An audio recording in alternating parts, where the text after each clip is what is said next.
Maithili express की शानदार प्रस्तुति। सारारारा होली है, सारारारा होली है, ये भौजी होली है।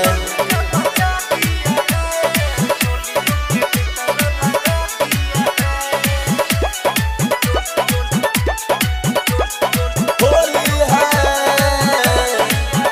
साला भर के ऊ पिचकारी लाया, 4 मिनट में लहंगा भिजाया। ए सखी सारा खेल बिगाड़ के रख दिया। साला भर के ऊ पिचकारी लाया, 4 मिनट में लहंगा भिजाया।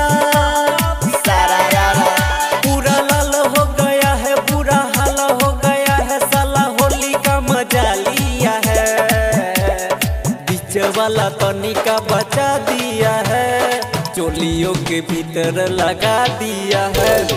बीच वाला तनिका बचा दिया है, चोलियों के भीतर लगा दिया है।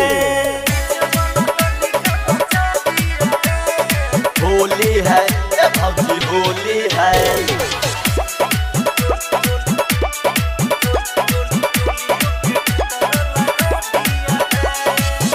कहीं सखी हो गईल रही गिर हो, डाला है रंग सखी डाला ना अबीर हो। कहीं सखी हो गईल रही गिर हो, डाला है रंग सखी डाला ना अबीर हो। डर से माथा गईल बट फिर हो, कहल बट बनिया के देख वीर हो। सारारारा साला हिक भर डाला पूरा मुँह किया काला, पूरा हाला मचा दिया है। बीच वाला तनिका बचा दिया है, चोलियों के भीतर लगा दिया है।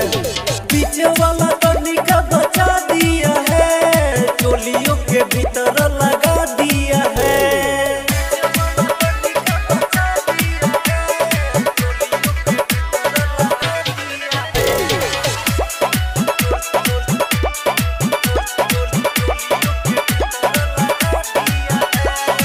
राइटर नील अकेला दीवाना, पप्पू निषाद गवता रे गाना।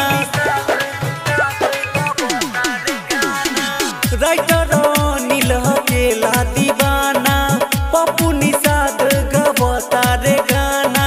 जब से चढ़ल बा फागुन के महीना, एको दिन बीच न लगावे रुजीना। सारारारा हाथे मुर्गा के थाली, दूजा हाथवा में प्याली, पूरा बोतल बचा दिया है।